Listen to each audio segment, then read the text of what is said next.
And the next one is neoclassical theory. The neoclassical theory, which is identified with the period from 1920 to 1950s, is concerned with the human oriented approach and emphasizes the needs, drives, behaviors, and attitude of the people.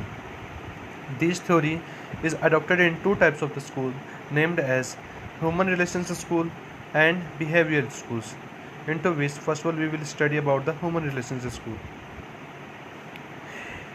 According to the relations school, the manager should possess skills for diagnosing the causes for human behavior at work, interpersonal communication, and motivating and leading workers. The focus became satisfying workers' need. If workers' needs were satisfied, wisdom held, the worker would in turn be more productive. Thus, the human relations school focuses on the issues of communications, leadership, motivation, and group behavior. The individuals who contribute to the schools are too numerous to mention, but some of the best known contributors includes Mary Parker Follett, Chester Bernard, Abraham Maslow, Kurt Lewin are the scientists. Now move to the second type of school, that is the behavior school. Behavior science and the study of the organizational behavior emerged in 1950s and 1960s. The behavior science school was a natural progress of the human relation movements. It focused on applying conceptual and analytical tools to the problem of understanding and predicting behavior in the workplace. However, the School of Behavior Science and Organizational Behavior was also a result of criticism of the human relations approach as simplistic and manipulative in its assumptions about the relationship between workers' attitude and productivity.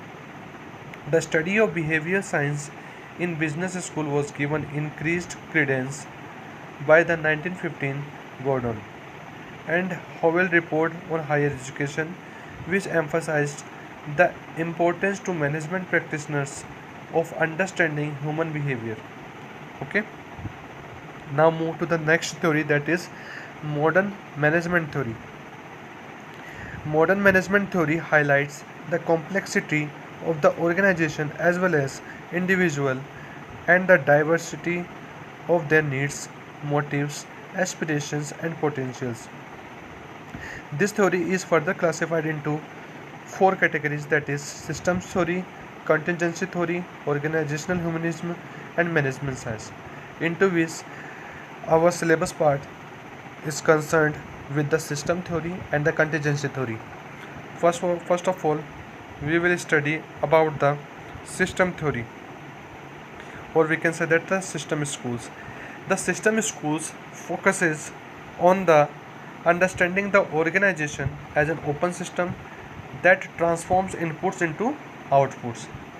This school is based on the work of a biologist, Ludwig von Bertalanffy, who believed that a general system model could be used to into unite science.